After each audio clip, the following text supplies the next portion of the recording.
Dear ladies and gentlemen, good afternoon and a warm hello from a cold Santiago. And thank you, Jim, for inviting me on behalf of ICSF to speak about the recently published report based on the Irish five-year plan, Climate Action Plan, or CAP24, and that I was commissioned to assess earlier this year. What you will see can be divided into two main sections.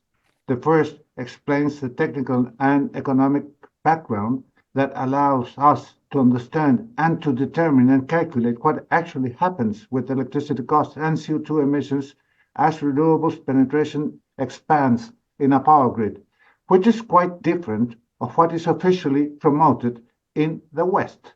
The second section exhibits the estimated results for Ireland's costs and emissions according to CAP24.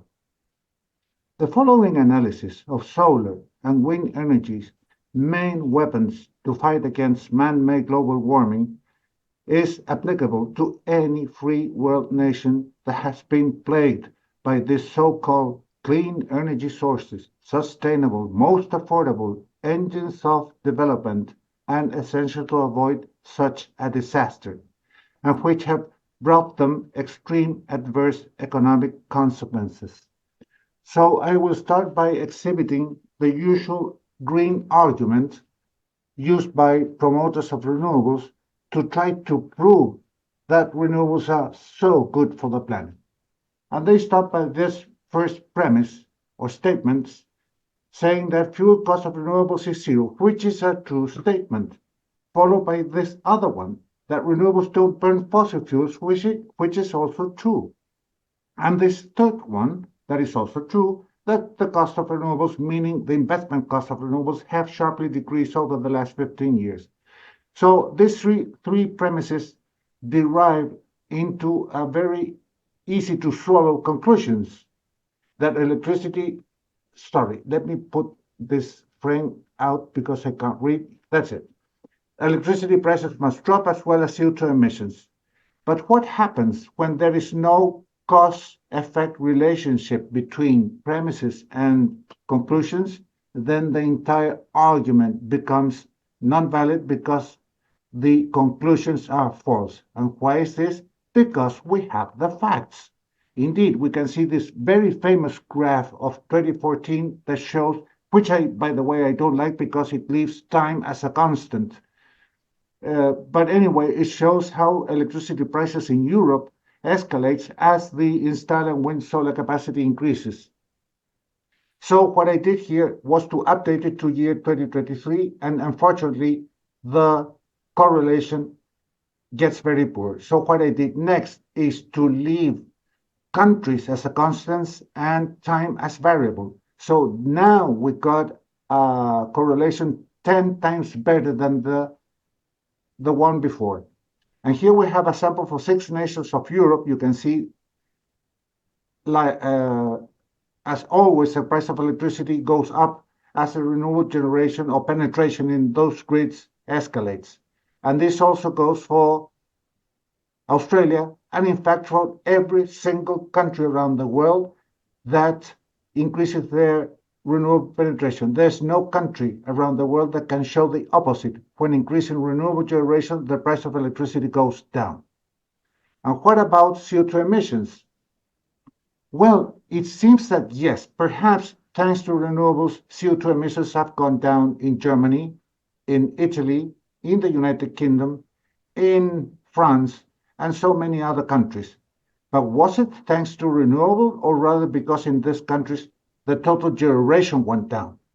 Well, we don't know. Perhaps yes, perhaps no. So we have to prove this because, as you well know, correlation does not necessarily imply causation. So we will prove this how?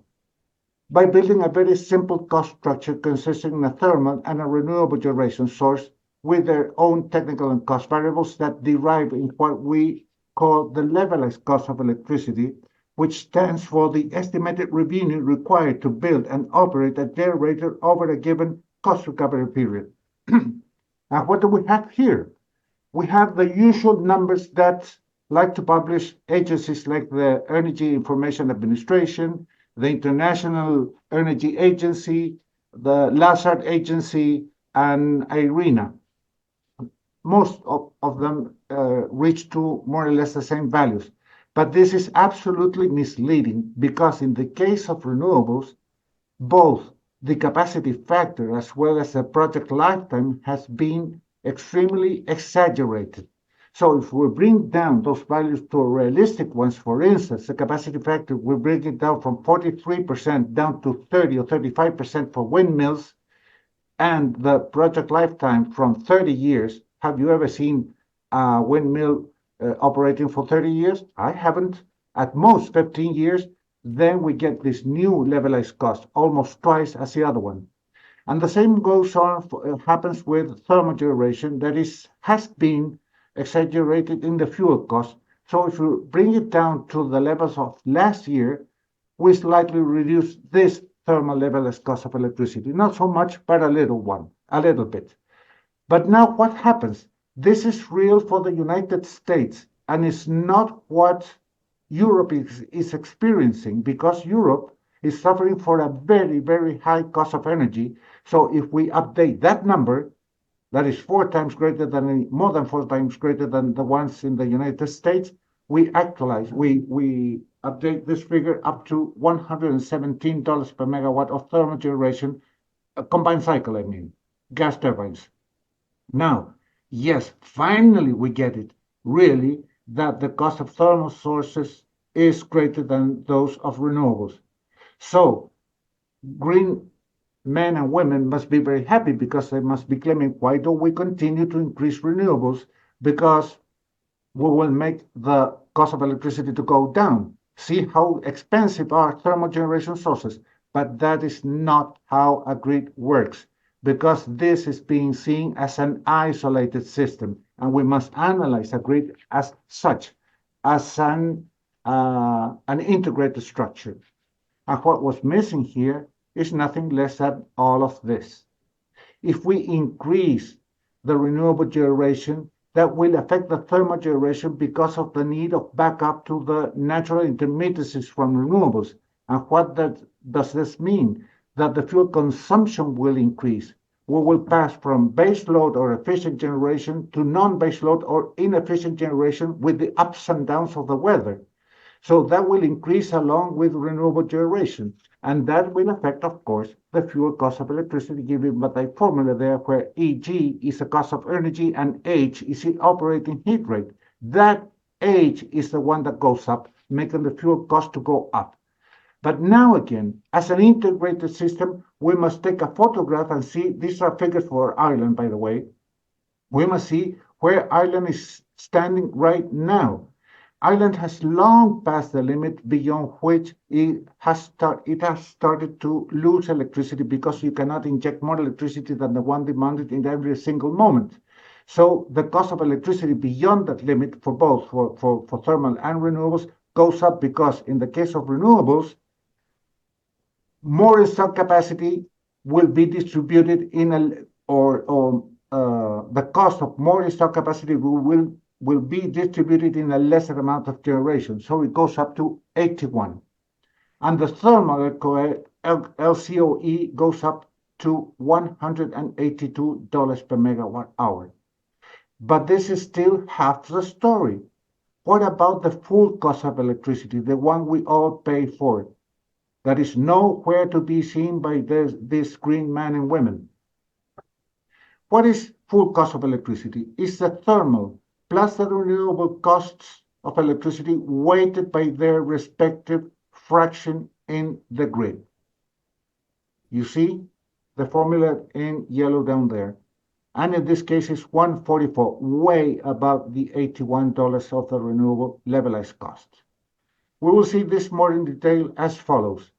In the absence of renewables, the situation is very simple, because we have only one thermal source consisting in a base load, continuous efficient generation, and a fraction of non-base load or inefficient generation to the normal peak and off-peak demands during every single day.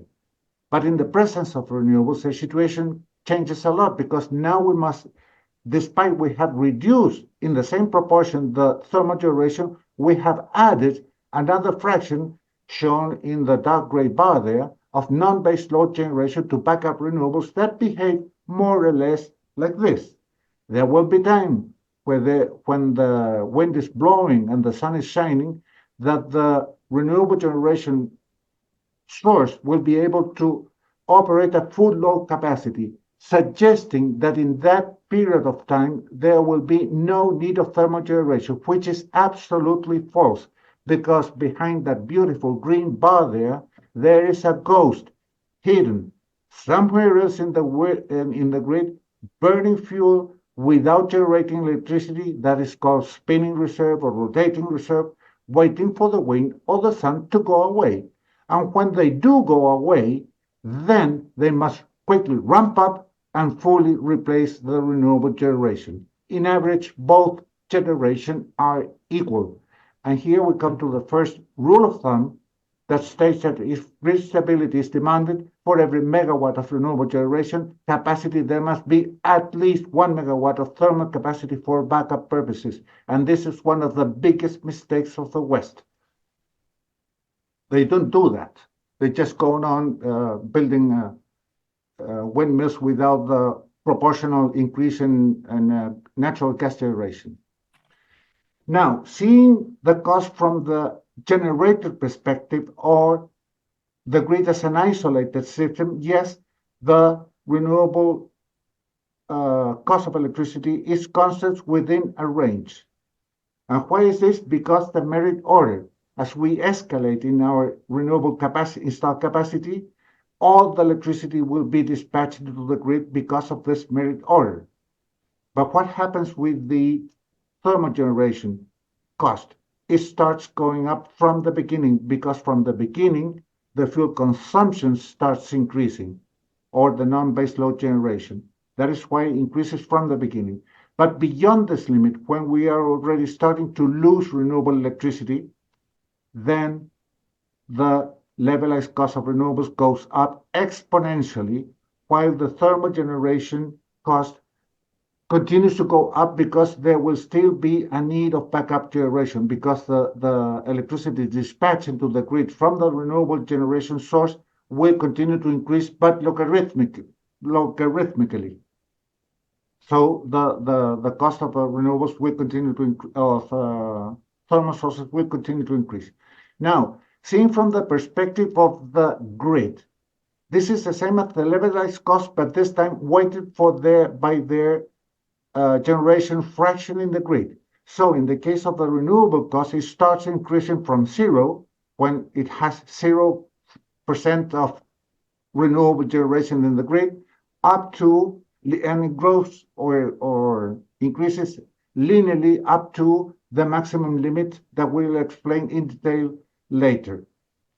And beyond that limit, it starts also increasing exponentially, while the thermal weighted cost, oh surprise, it goes down slightly, but it goes down. And why is this? Because the increase in fuel consumption is not able to offset the effect of reducing the thermal generation, making the weighted thermal cost to slightly drop and continues to drop beyond the limit. But what happens with the full cost of electricity, the only one that matters? It always goes up, inevitably, and I remark the word inevitably because there's nothing you can do. This is a yes or yes. Whatever it takes place with renewables, the full cost of electricity will always increase as the renewable penetration escalates in any grid around the world. We can't escape from this reality. Now, let's jump to CO2 emissions. There are three ways to reduce CO2 emissions. The first, the trivial one, by generating less, as we just saw. The second one, by replacing coal generation with natural gas, because coal generation emits around 2.5 times more CO2 than natural gas. And this is mainly the case for the United States. And third, in theory, by increasing renewables while proportionally reducing fossil fuel-based generation. And we will concentrate in this point. Now, yes, indeed, in most efficient or ideal grid, when we mainly use combined cycle gas turbines in any way, always only natural gas to back up renewables, including a low fraction of simple cycle gas turbines, then the blue line that is showing the CO2 output emissions rate this time will increase always because the fuel consumption increases, but is not able to offset the effect of reducing the reduction in thermal duration, making that the total emissions of the system, of this cost structure I just showed to you, will drop slightly, shown by the equation up there, where capital E is CO2 emissions of that grid. But in real world grids, where we also use in a larger scale, simple cycle gas turbines, oil, and even coal, like the case of Australia, that is insane. Well, this time, yes, the increase in CO2 output emissions rate this time will be able to offset the effect of reducing thermal generation, making total emissions of CO2 to increase, and they can significantly increase. And this, ladies and gentlemen, is the insane and the irrational scenario because renewables were meant to reduce, not to increase CO2 emissions into the atmosphere. This is not the case, by the way, of Ireland. Now, we should be able, in order to be able to calculate what goes on with cost and CO2 emissions, we must be able to find a function between the CO2 output emissions rate and the renewable generation. And how can we do this? Well, we must divide the total thermal generation into its base load and non-base load component. That is the only way. As I will show next, it would be a very good idea for grid operators to require generators to disaggregate generation in base and non-base load. This way, countries would know where they stand regarding cost and CO2 emissions and what to expect if renewables continue to increase. Today, they are blind, pretending to save the planet from boiling by pointlessly installing more and more windmills and solar panels everywhere. Now, we will try to show this with a very, very simple equation because CO2 emissions can be determined as a weighted average. And what weighted average is this? Is the base load generation plus the non-base load generation weighted by their respective base load CO2 output emissions rate and non-base load CO2 output emissions rate. This is absolutely valid. It's a weighted average. And what do we know about this equation? Well, in the case of the United States, we know E. We know the CO2 output emissions rate by fuel. We know E for coal, for oil, and for natural gas. And for the rest of the world, we only know E. We must know it because every country in the world signed the Paris Agreement. They published the total CO2 output emissions rate by the total mix of fuels combined. So it doesn't serve. But in the case of the United States, we can do this exercise. What else do we know? We know the total thermal generation.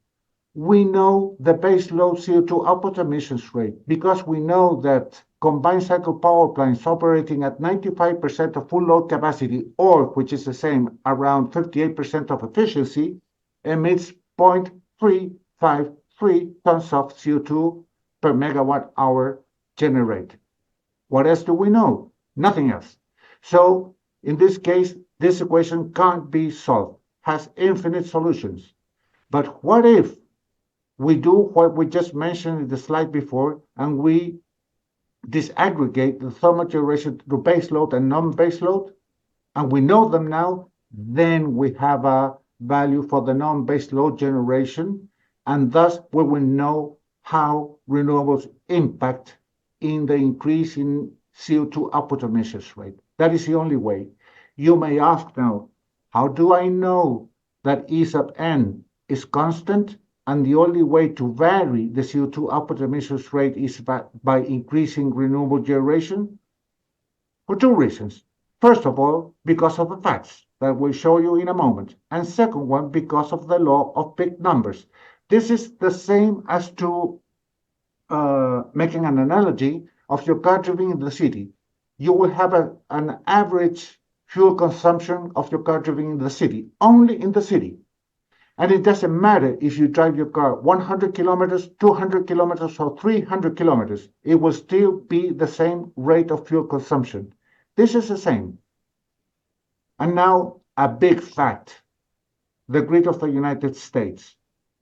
The non-baseload CO2 output emissions rate remains constant as a function of the renewable generation fraction. And this exercise, I made it for years. This is year 2022. I made it for year 2021 and 2019. I haven't been able to do it for year 23 because the numbers came wrong. So they're fixing this. And finally, we can define the inefficiency, what we call the inefficiency factor K, that will be the ratio between the fuel consumption of your car driven in the city, including the fuel wasted while you are stopped in the red light and on traffic jams, to the fuel consumption on a highway at a constant speed, say 100 kilometers per hour. This is the same. So we find out that if K is greater than 2, then both CO2 emissions and the weighted thermal levelized cost will increase. But if K is lower than 2, then both CO2 emissions and the weighted levelized thermal cost will slightly drop. Sorry? Okay. Yeah. Now, for the case of Ireland, we have established two scenarios, a realistic one and an ideal one taken from the grid of the United States. Why? Because E in the equation above can't be determined nor for Ireland and for any other country because they don't separate this CO2 out of emissions rate. So we place them between the ideal and realistic scenario. And why is this? We can assume that the United States has one of the most efficient grids around the world. They are far from reaching still the maximum limit for renewables, so they don't lose electricity. So it's an ideal scenario to choose the United States for only for the K factor, nothing else. So we will assume for a realistic scenario that K will have that kind of value of 1.92 for Ireland, which means that they mostly use combined cycle, a very low fraction of simple cycle to backup renewables, but they also use them as well as a fraction of oil generation. That is why it goes up to 1.92. Otherwise, it would be close to 1.48 if they only used natural gas to back up renewables, which is not the case because the United States publishes this.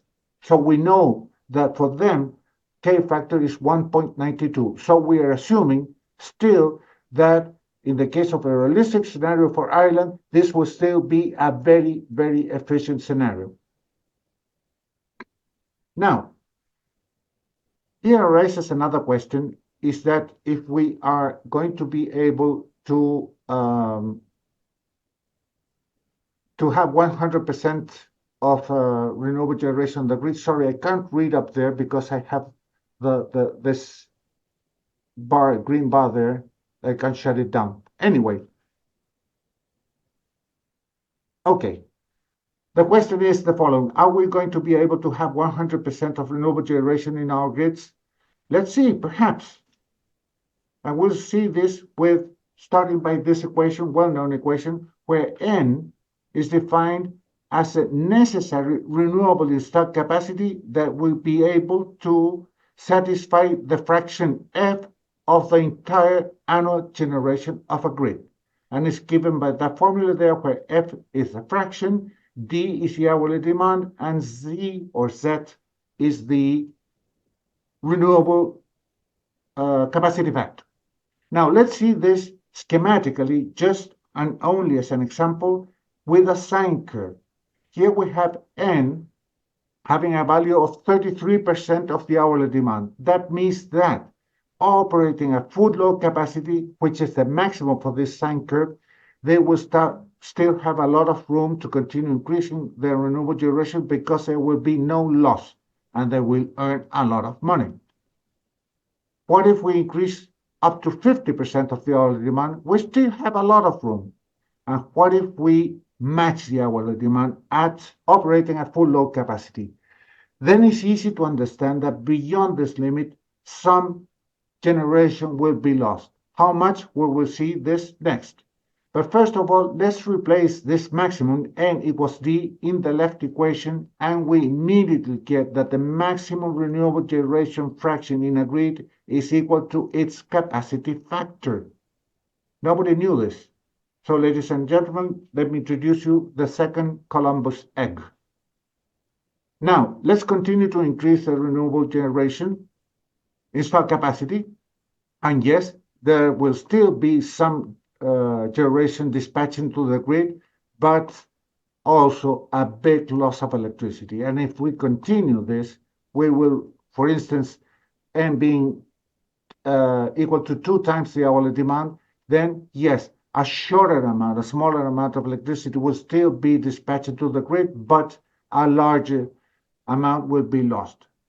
And these are real cases for year 2023. There you have the countries that are experiencing this. Ireland, in the chart we'll see next, is in the 4th place. And there we have the beautiful equation devised by Lord Christopher Monckton, or the N for renewables, where E is the excess generation capacity that will be equal to the difference between the nameplate capacity and the hourly demand. And the maximum in the sine curve is exactly that, E. Now we can see this also with this chart, this graph, where we see that below the maximum renewable generation fraction, the renewable generation, will increase linearly up to this limit. And beyond this limit, it will start behaving logarithmically, or its rate will behave with an exponential decay, which is the same. While the thermal generation will drop linearly up to the maximum renewable generation fraction and will start exponentially being reduced after that limit. And of course, beyond this limit, the loss of electricity will start increasing exponentially. This is the same as to say that below Fmax, the capacity factor of the renewable source is constant because of the merit order.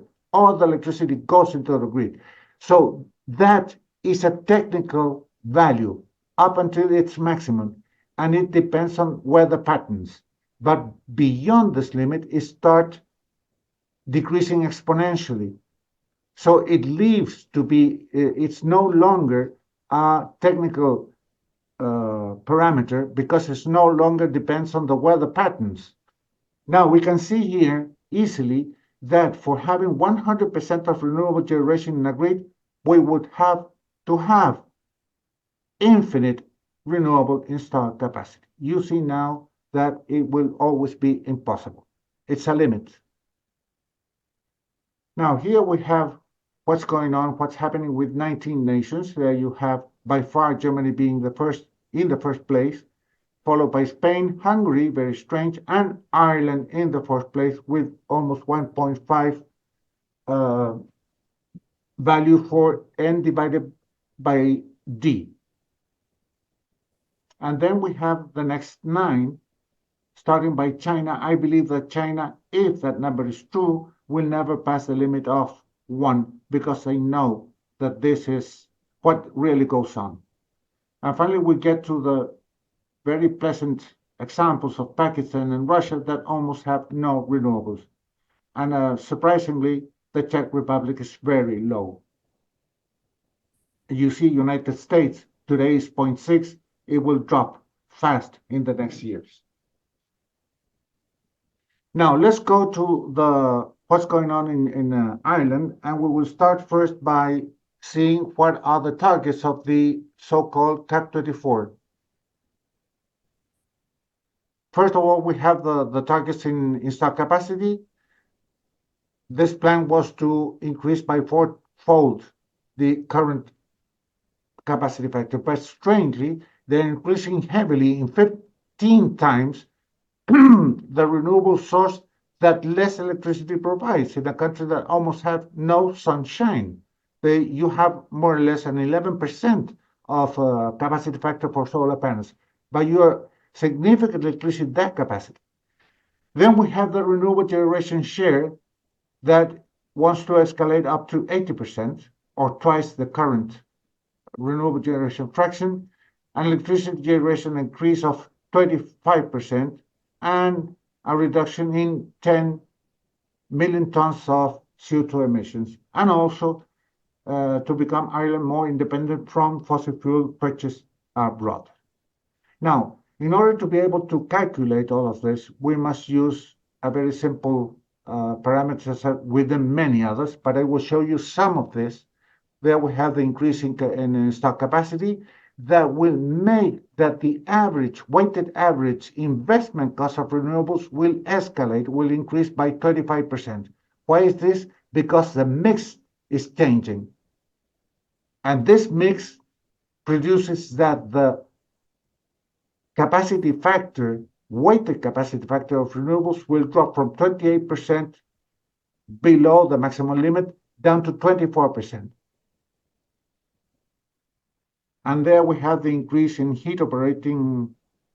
operating heat rate from the current values up to 2030. It's very little because already the Ireland has a high level of operating heat rate because they have to back up enormous fraction of renewable generation.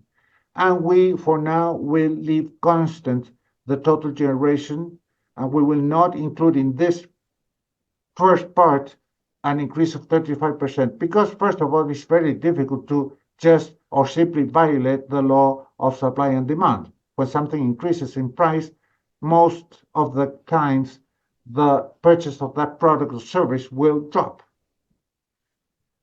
Now, here we get the first results. Look at the increase in generation coming from renewables. Currently is about 1.8 terawatts, will escalate only to 14 terawatts towards 2030. Very little, but having quadrupling its installed capacity. How can that be? Because of the sine curve we just saw. Every time you increase, you put more and more and more renewables, you will get most of all loss of electricity and very little going to the grid. Now, the red arrows show the increase in the full cost of electricity, which is the sum of the weighted cost of generation of the different sources shown there. And this will give us a almost 100% increase directly attributable to the increase in renewable generation. Only that. But there is more, because now we have the 3 C's. You see that when we pass this limit, inevitably we will have to start losing renewable generation. That is inevitable, but it has to happen. We can't avoid it. In order to produce the white area below the curve, we must incur in this loss. So what do renewable owners say? They say, hey, look, system. They talk to a system. I came here to save the planet, and I'm having this loss that you don't allow me to put into the grid. Of course, the grid can't allow that to happen because it will blow the grid. So pay me for that. And the system pays for that. How? With cancellation orders of generation, that in the case of Ireland are called constraint and curtailment orders, and capacity payments, which is the other side of the coin, because the thermal generation also claims that because of renewables, they're not able now to produce a full load capacity or base load capacity or efficient generation, because they must always now destine a larger amount of their capacity to ramp up and down and long periods of operating and at spinning reserve burning fuel without generating electricity, thus not earning money. So they also ask the grid or the system, you must pay me for this dead capacity. And the system pays to them. And what are the numbers in the case of Ireland? Here you have, first of all, uh, towards 2030, Ireland will experience a 70% loss of electricity because of the low increase in renewable generation. That the result will be around that. Today is around 11% of electricity loss. So the payments are very little yet. We will see what happens in terms of cost. And here we have. First, let's focus in the real scenario. Towards 2030, we'll have a constrained payment of $12.09 billion. Taken to a unit constraint, it will come to $384 per megawatt hour. The same for capacity payments. And finally, if we add that to the 2030 full cost of electricity, we will have that value there, meaning a increase in almost 430% from almost 100% only attributable to renewables. Now we must add this 3Cs to that cost. And why should the system pay? Because if they don't pay, you run out of renewables, because you can't operate the white area I just showed to you without reducing that red area of loss. It's impossible. So it must be paid, otherwise we don't have renewables. As simple as that. Now, what's going on with CO2 emissions with this scenario? Let's see the real scenario. Yes, in fact, there will be a slight reduction of about 2.5 million tons with this increase in renewable generation, but mostly because oil and coal generation will be completely, or it will be assumed as completely being phased out by 2030. That is why. Otherwise, if we leave constant the coal and oil generation towards 2030, CO2 emissions would increase. So now we have the table below that with the goals: emissions 10 million tons, that would be 2.5 as we saw in the above table, meaning a 25% of the target, only that, but assuming coal generation and oil generation being phased out. And that means a 6.8 reduction in CO2 emissions compared to the current total emissions of Ireland, and with respect to the world, 0%. Now let's see what goes on if we somehow, or Ireland somehow is able to increase, although despite the increase in energy costs, is also able to increase by 25% its total generation. Well, we have here, in fact, that the renewable generation will go up quite significantly. Why is this? Because now there's more room for renewables, more air to breathe, because the hourly demand goes up. And that is why the loss of electricity will be less. It will drop from 70% down to 63%, while the renewable generation will drop will drop from 44 down to 43%, very little, but they will increase their generation. And finally, we will get that CO2 emissions will rise. And why is this?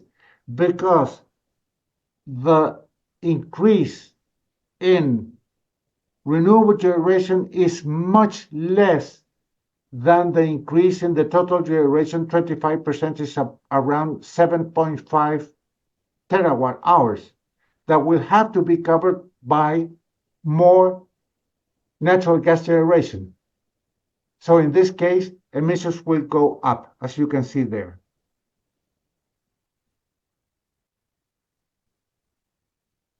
Now, let's go to the conclusions.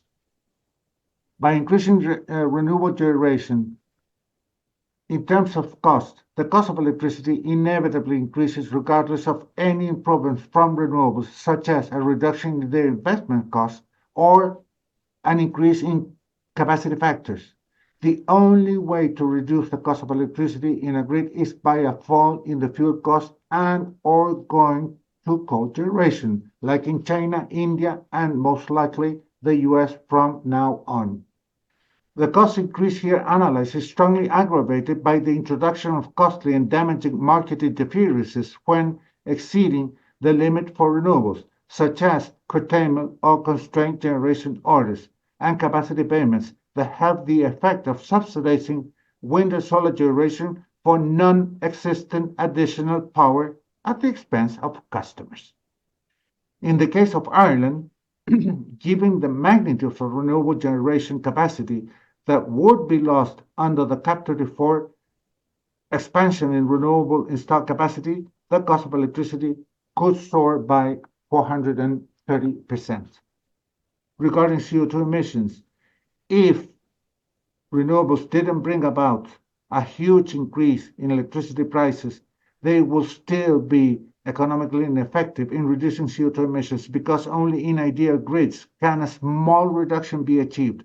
But in real-world grids where simple cycle gas turbines and or fuels other than natural gas are used in a larger scale as backup, CO2 emissions can significantly rise, making renewables an irrational solution for the same purpose.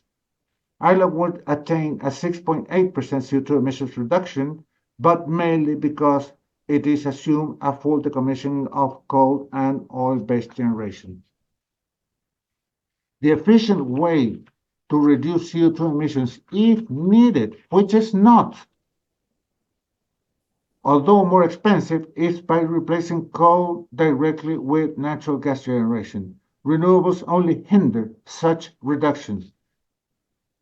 Ireland has very little room left to further reduce CO2 emissions by replacing coal-fired generation, causing emissions rather to rise if, for instance, a 25% increase in generation is achieved by 2030. And there is a fundamental limit for renewables about which the rate of renewable generation follows an exponential decay, while electricity loss an exponential increase, also making the full cost of electricity to exponentially rise. When wind and solar nameplate capacity exceeds the mean hourly demand limit, then both new and existing renewable generators will receive less money per megawatt of installed capacity. This is when most expensive 3Cs kick in. Furthermore, this will get even worse, as many Western nations are increasingly experiencing a decline in electricity demand due to ever-rising rates. Despite this reality, Irish CAP34 expects to increase generation by 25%. And there will be economic consequences. The high and ever-rising electricity prices, coupled with taxes, regulations, subsidies, and grid instability because of renewables expansion, have brought harmful economic consequences to the West, such as the loss of competitiveness, severe decline in economic growth, abrupt investment break, and capital and industrial exodus, inflation, unemployment, and finally wealth-poverty gap increase.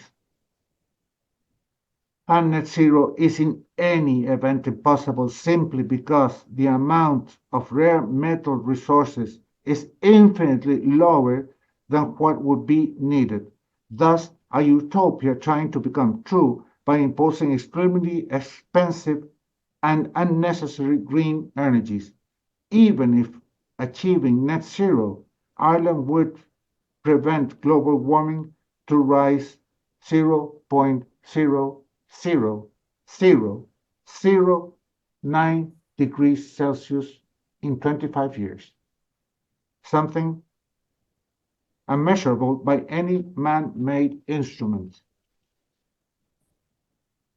Western governments obsessed with unsuccessfully reducing CO2 emissions with oppressive climate policies and energy transition agendas towards net zero have put decarbonization before affordability, reliability, and energy security, headed towards a self-inflicted economic collapse and to the loss of energy independence and security of the free world nations without any measurable impact on climate whatsoever.